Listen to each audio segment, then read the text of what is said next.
So I have it 12:20 now, so welcome back for the second session of this event. Um, Before the break, we talked about technology in the democratic process and especially in the voting process. And we already pointed out the Article 29 of the Convention on the Rights of Persons with a Disability, which focuses on the participation in political and public life. And let's talk about that convention a bit deeper. And to do that, we have some other speakers. And the first one is Boštjan Vernik Setink. I hope I pronounced it well. He's a Slovenian advocate of the principle of equality. So, Boštjan, what is the status of the implementation of that convention in Europe, of that Article 29? Yes, thank you very much. I hope we hear each other well. Yeah. I'm really happy to be in such a good company today, and all the best for the Democracy Day to us all. um, I was invited to speak a little bit about the convention, but I really didn't have time to prepare a presentation, so I hope I will not be too boring and um, too difficult to understand because I'm a lawyer. I give my best, but still I'm a lawyer. um, so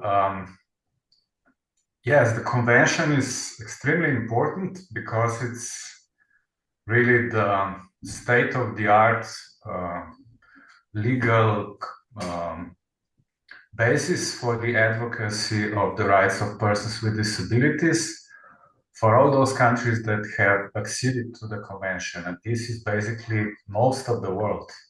There are exceptions, of course. Some of the countries didn't really ratify this convention, but still it's, I guess, one of the conventions that's been mostly ratified by virtually all countries.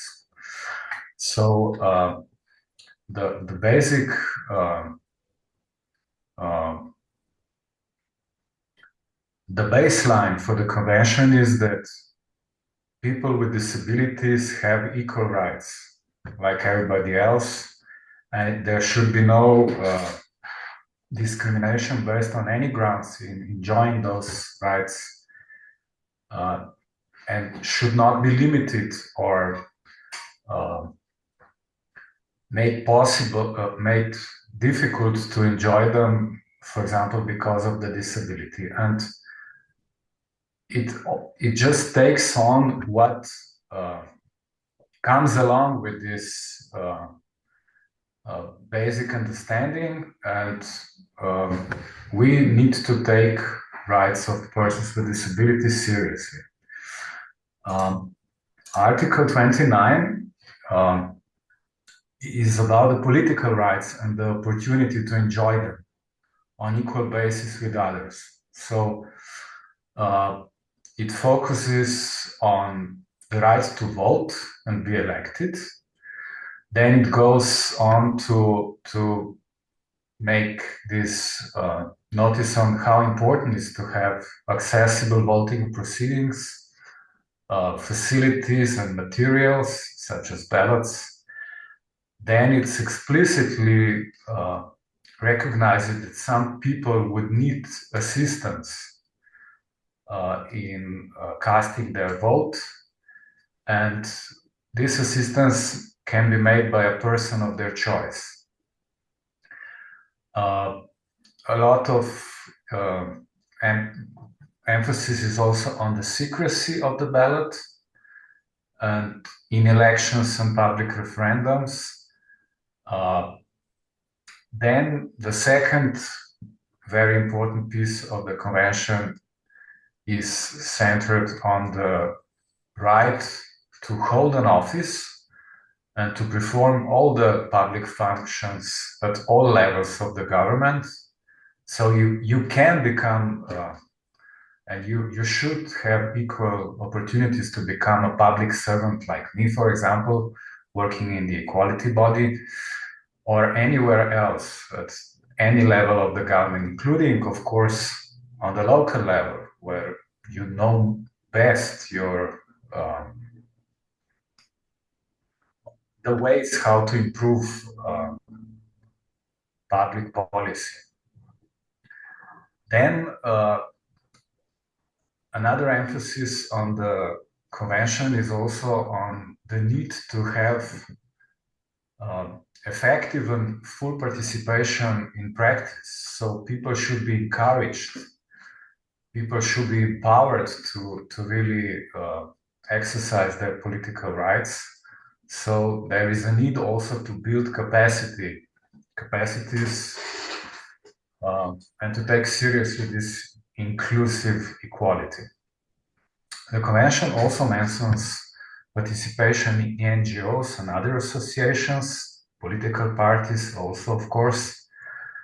Then it also talks about forming and joining the organizations of persons with disabilities. And we also should bear in mind that the convention doesn't center on this topic in just one article, but we need to really understand how the convention protects people's rights comprehensively. So it's also about the right to be heard and to participate in public debates. So we are talking about freedom of speech and to receive accessible information, to have means to communicate in one's language, for example, or by alternative, argumentative communication, including by means of assistive technology. But this is basically the ideal. What we are encountering is basically the barriers, which are old school approach to these issues by many member states. So we have legal barriers, for example, deprivations of the right to vote, automatic ones, because, for example, or indirect one, for example, because you lack legal capacity, you cannot register to vote, and then you cannot really, for example, give a legal authorization for the candidacy to stand for elections or to employ for a public post. I know that there are some people from elsewhere, not just Europe, today listening, but I think we should maybe share some of the experiences from EU, and it's really nice to see positive trends, which are slow, but still there are positive trends. For example, in 2024, when we had EU elections, there was a majority of states already providing full participation for persons with disabilities to vote. There were still 7 countries which didn't provide any participation, so there was full exclusion from the right to vote for some people, but it's still a very positive trend regarding a 5-year period from the previous elections. There's much more difficulty, for example, with the right to stand for elections, because there were a majority of countries which still didn't provide for this, and only 10 who did provide for this. The problem of the deprivation of the right to vote, and either it's legal or just de facto barrier, is that it somehow reinforces stereotyping, prejudice, and stigma against persons with disabilities, because they're perceived as incapable of being able to decide and to participate. So it's much more than just this right. It's generally the perception of the people who are excluded from the community, actually. That's why it's so important that we really take this as some sort of a transformative also vehicle to take their rights seriously, all rights, not just this one. It's also some sort of a dignifying and protective right. So it's about dignity and equal worth.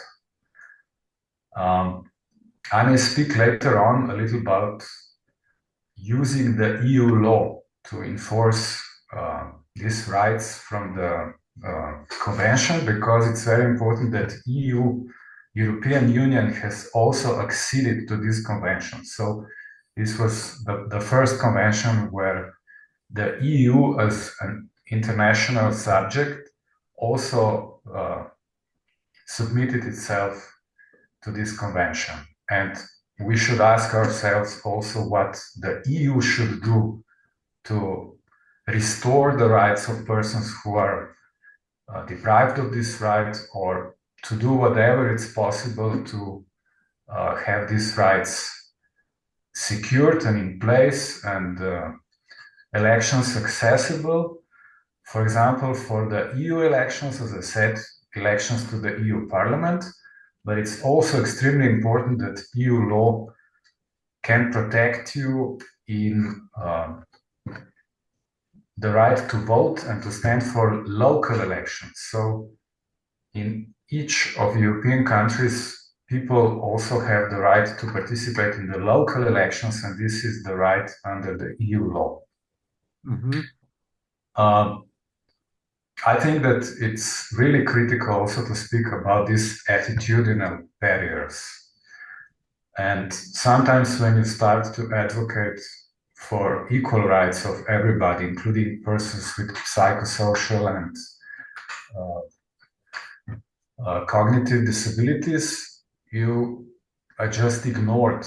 This non-reaction is one of the very usual situations that happen. Then they start to talk about protecting those people, for example, against the possibility of casting invalid vote, or that they would be abused by other people and told what to do on their election day. That we need to preserve the integrity of the electoral process was another bad excuse. And then also we encounter the excuses like it's very different from one country to another, and they tend to see bad examples or even bad decisions of the courts in some countries, or even at the level of the Council of Europe's Court for Human Rights. And then at the very end, what I have encountered is that they would actually ask you if you take it seriously. And that is a great opportunity to really start spread the message, not only about the law, but about what is right, what should be done, what is a good advocacy. And in my experience, it's not the law, but cooperation between the people that really makes the difference. And I'm really happy that here in Slovenia, together with Sonček and other advocates, we have managed to lift these deprivations of the right to vote and to secure some prospects for accessibility of the voting processes. So yes, we can. This is the message. Yeah, okay. Thank you. Thank you very much. And we'll move over to Portugal again. And there's a representative of the Portugal Election Committee, Sonia Tavares. How are you doing this in Portugal? Hi, and good morning, everyone. Firstly, I would like to thank you the invite to participate in this webinar and for the opportunity to discuss the efforts made to make our elections more inclusive. We try hard and we try a lot, but we also know it's too much things to do yet. Congratulate you on this initiative. I will be very brief. My intervention is about the initiatives taken in Portugal to make elections more accessible. The National Electoral Commission is the highest body of the electoral administration and operates next to our parliament. Is our mission to ensure equal opportunities and treatment for all citizens, candidates, and all other participants in all voter registration, electoral, and referendum process in Portugal. Safeguard the transparency of the electoral and referendum processes.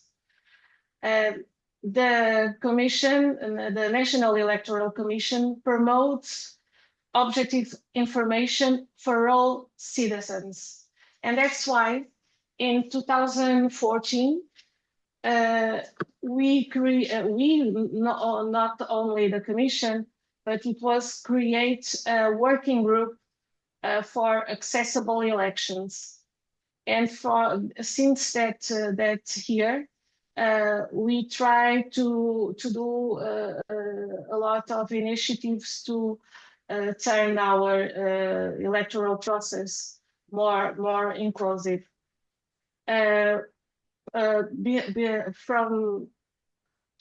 the National Electoral Commission is one of the organization that is part of this working group, but we have other organizations like Secretary of Ministry of Internal Affairs, our National Institute for Rehabilitation,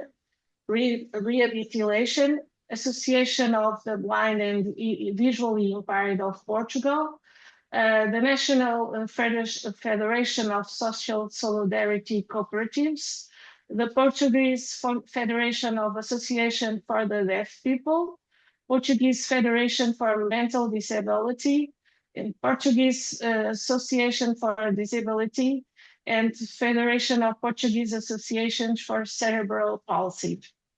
Since 2014, we try to inform the people with disabilities with the knowledge about all the electoral process in Portugal. So we create information flyers about all the election, that the type of election that are held, and all the information necessary to participate in the election. Since 2024, these flyers contain accessible QR codes that provides access to a video contain an interpretation for their content in Portuguese Sign Language, as well as a reading aloud. These documents are disseminated throughout the various communication channels of the working group members. In the upcoming local election, which will take place on 12 October, these flyers will be 100% accessible. We also product a video calling for the participation of persons with disabilities in the elections. The participants in this video are persons nominated by the various associations representing different disabilities. This video contains interpretation in Portuguese Sign Language, as well as audio description. The National Electoral Commission also has a partnership with the National Institute for Rehabilitation regarding the accessibility of polling stations. The purpose of this partnership is to alert the mayors. In Portugal, the mayors have the authority to choose the location of polling stations. And we need to alert the mayors to this location should be as accessible as possible. A letter is therefore sent calling for polling stations to be located in the public buildings that offer the necessary conditions of capacity and security for all voters. This letter also calls on mayors to take the necessary measures to ensure adequate accessibility and safety conditions in the buildings where polling station will operate, in order to provide access to all eligible voters, especially people with reduced mobility. This letter is accompanied by a questionnaire, a type of a checklist, that allows for the assessment of whether or not the selected locations meet the conditions of capacity, access, and safety. Thank you very much. I hope these words can help you and try bring some issues for the discussion. Yeah. Thank you very much. Sonia, you're doing a lot in Portugal. And let's move over to John. John, we already met you. You're working on an European level for people with cerebral palsy, but how can the civil society in Europe interact with member states? So excuse me, thank you, Thijs, for the introduction. Thank you very much to Bastian and Sarah for your presentations. What I would like to try and do is very briefly complement that with the question, what can we do? So we, on the side of organizations of persons with disabilities and civil society more general, how can we contribute to strengthening member states' efforts to implementing the convention in general, and especially Article 29 on participation in political and public life. So, move.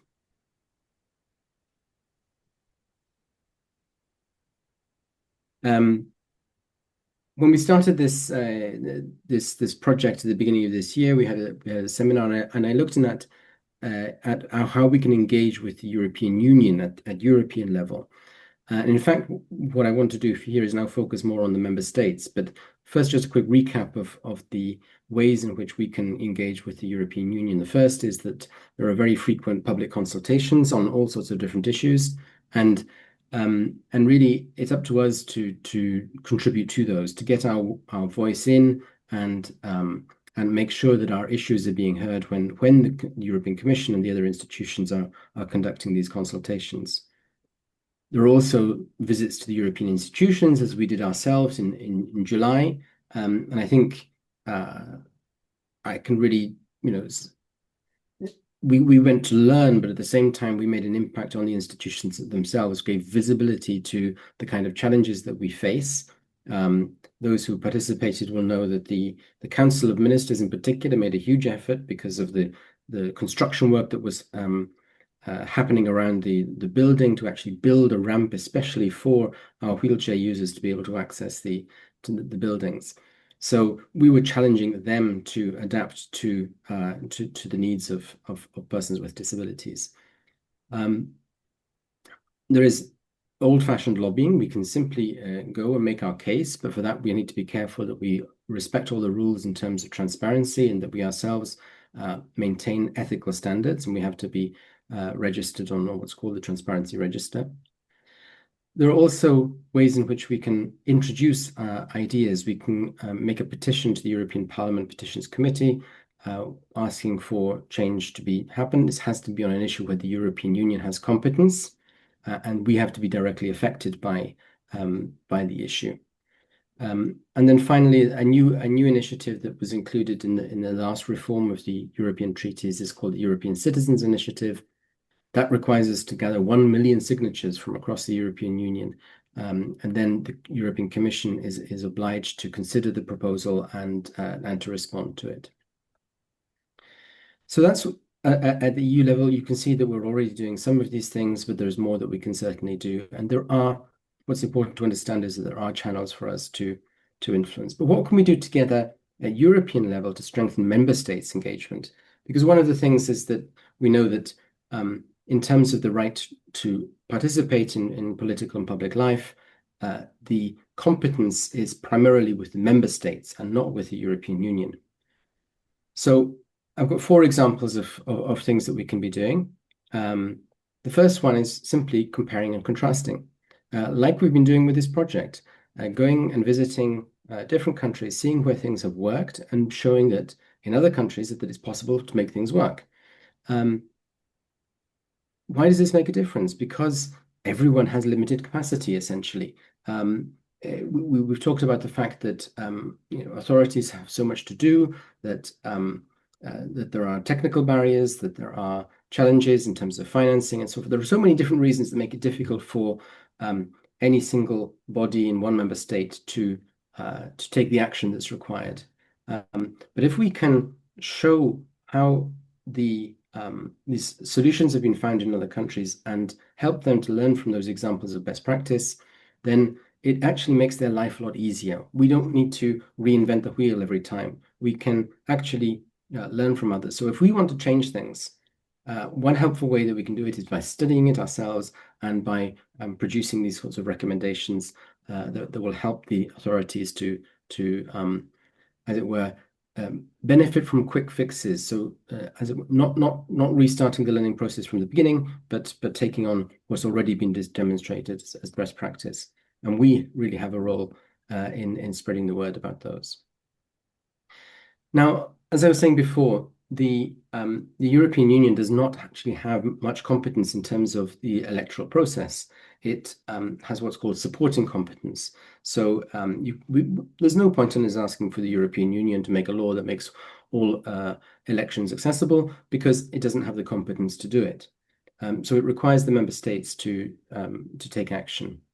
But in this supporting competence, there exists a European network on elections where electoral authorities from different member states meet and exchange and learn from one another. And their role is explicitly referenced in the European disability strategy that's currently in force and is in force until 2030, where it's picked out that they have a responsibility to be working on the issue of accessibility. So in our meeting with the European Commission in July, the possibility was raised that we might actually, one of the outcomes of this project might be that we make a presentation to that network and share the insights that we've gained from this project. And so we have to see that these are channels that exist, and we have to make use of them to get through with the messages that we have.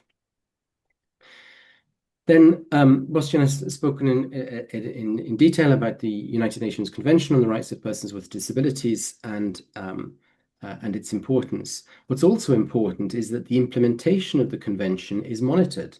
So there is a United Nations Committee on the Rights of Persons with Disabilities that reviews the way in which the signatories to the convention are actually implementing it. All the member states have ratified the convention and the European Union itself. And in fact, this year it was the European Union's turn to be reviewed. So for each country that gets reviewed, this only happens once every few years. But nevertheless, it's a big and important operation when it does happen, because it means that really the way in which every single one of those rights in the convention is being implemented is going to be studied by the committee, and the committee will make recommendations. Now, recommendations, it's a piece of paper. Does it mean that the law immediately changes? No, it doesn't. But countries take the committee's recommendations seriously, and they are expected to implement them. So if I can take one example, Luxembourg, which is where I actually live, in the review, the last review that was done, one of the criticisms was that Luxembourg was still one of those countries that did not allow persons under legal guardianship to vote in elections. And what happened? The government changed the law. And so it wasn't really like in Slovenia, it was the result of a civil society campaign, really, to get the law changed to enable persons under guardianship to vote. In Luxembourg, it was actually the UN Convention review and the committee's recommendations that changed the government's mind and got it to change the law. And we as civil society have a great opportunity to contribute to this review process. We can produce what are called alternative reports, where we put forward an analysis which is in parallel to the one by the member state itself. So we can show where there are deficits in its implementation. And we can actually brief the committee. We are invited to private briefings with the committee where we can explain in more detail and as it were off the record. These are private briefings, means that the member state doesn't know who is actually reporting on what's going on, in order to maintain confidentiality and ensure that we can actually speak openly without fear of any reprisals. So that's an important process. So look out for when your member state is up for review, and contribute to it as fully as possible, because it really is a unique opportunity. And finally, I want to mention the European semester process. This is a somewhat mysterious process for other people from outside, but we know for sure, because we have been asked to contribute to this process. So we, as part of a framework partnership between the European Commission and organizations of persons with disability, one of the key objectives of that is to contribute to the process. So what is the process? It's a way in which the European Union tries to coordinate and monitor national policies. It has a focus on economic policy, but it also has a focus on social policy. And that's, I think, where we come in. It's not specifically about the right to vote. This is about the rights of persons with disabilities in general. And it's a yearly process. It starts in the autumn. It will start shortly for the next year, where the European Union will publish priorities. And then early next year, they will publish country-specific recommendations, looking at the way in which all of those priorities should be implemented country by country. Then finally, the member states themselves come back with their plans to implement those priorities and recommendations. And that happens over the summer months. So, and then that will start again for the following year. So we have to look carefully at what those priorities are. We have to try to ensure that our issues are included in those priorities. And when we look at the way in which member states are implementing them, we have to take this opportunity to say, this can be improved. This is an area in which the member state is not actually implementing.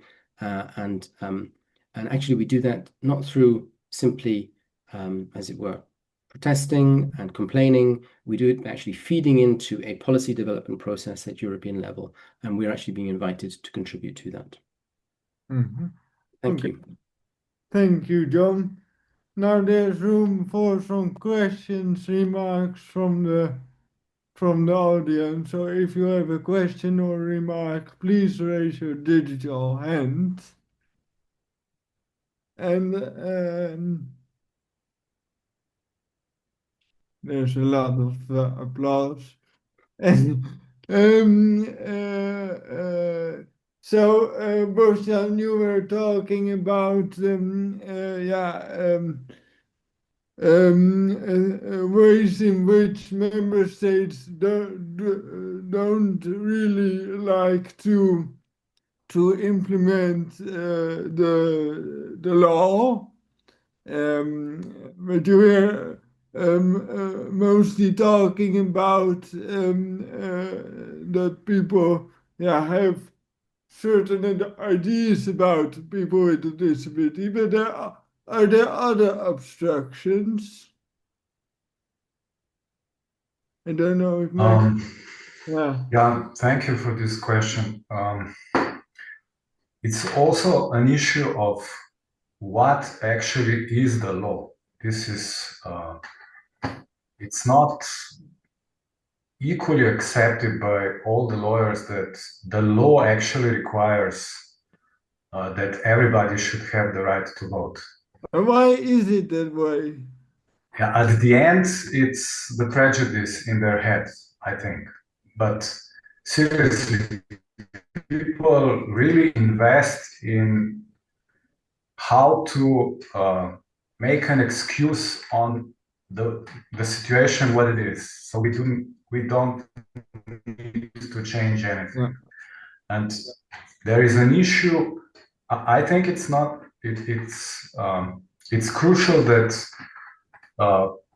people understand that it's not about the rules of how we create the whole electoral system. It's not about the very complex issues of how to write down the law and legislation. It's just non-discrimination. Non-discrimination. Everybody has the same rights under the same conditions. And this is, which is hard to accept for some people. May I just add a little bit to the intervention of John's? Well, I also want to, It's- because we don't have that much time, yeah. Yeah, Because sorry. Sonia, in Portugal, you did reform the process in a way that it's quite accessible. So how do you get everybody involved to get the movement to that accessibility?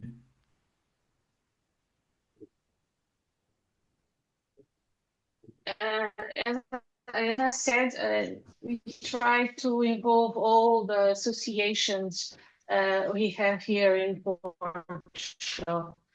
Yeah, but that's phase one. But then you have to include all the people of the government, right? To Yes, change their minds. we try very hard, but it is difficult in the last years because since 2022, we had 3-4 early parliamentary elections. So Yeah. the governments don't have the necessary time to implement the recommendations. Rui Coimbras told you in the beginning of this webinar that Portugal have a solution, a technology solution for vote for disability person, but we have to do. We did the presentation in the parliament about this solution. We try to talk with the several parliamentary groups. So to inform as Yes, much as possible as much as everybody. possible. Yeah. Yes, we try to Yeah.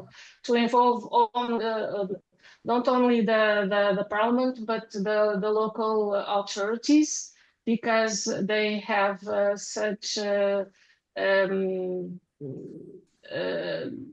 don't know how to say, some functions in the electoral process, just like I said before, the select the locals for the polling station. So it's very important to involve the mayors, all the electoral, the local authorities to be alert from the importance of the accessible of not only the polling stations, but try the information, everything.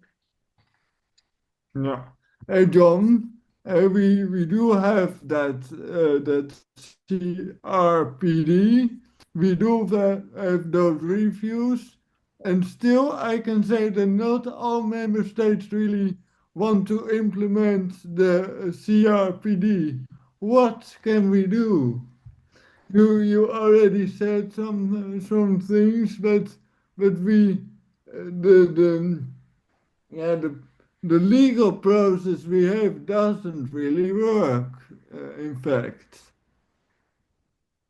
I think we have to understand one of the problems with international legal instruments like this is that it's difficult to say that they have any teeth. That there are many member states who have signed up to it but don't implement it in practice. But part of the reason, and it's not an excuse, but in a way, what Sonia has just said is circumstances get the better of us all. There are always too many other issues that mean that particular implementation of that right is going to be less of a priority. And if we look at the moment in terms of government spending, for example,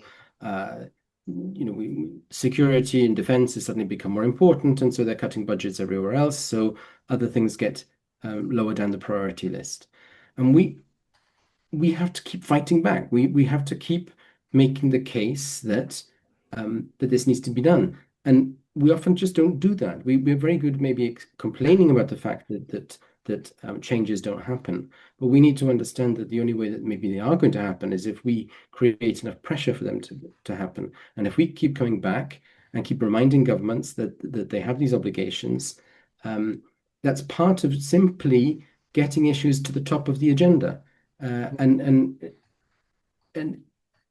If as I say, we need to be positively active in making these changes happen, because if we don't do it, there's nobody else there to do it for us. And so we have to see these instruments as tools that can be helpful, that can give good reason for change to happen, but we also need to invest effort ourselves in doing that. Yeah, Boshan, do you agree with that? Yeah, I can, but I maybe just add one thing. My thought before was not that we should accept that people understand law differently, but that we should fight that the law is understood properly. We should advocate for the proper understanding of the law, of the rights. Mm-hmm. And this should be done on non-discrimination issues. And we can use either CRPD convention, where this could be done, because it's not in every system that the convention is directly applicable. We should use the European Convention on Human Rights. For example, all these automatic deprivations of the right to vote should be quashed under the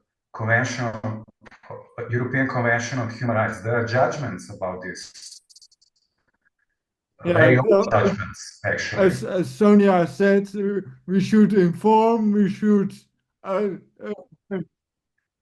find people who would be prepared to take a risk and to take a case to the court, and we should support them. This should be also done, not just. I do believe also in political process, and sometimes this is the only thing. But although there was, even in Slovenia, we were trying to take the legal action also, and we didn't succeed in every possible way. But we should try nevertheless. Yeah. We should take a risk. Thank you very much, Boshan, Sonia, and John, for this session. And now we have a lunch break, and I have it 13:04, and we will move on at 14 o'clock sharp. So we have a break to eat somewhat, to make a little walk, although in the Netherlands it's windy and rainy. And I'll see you back at 14 o'clock.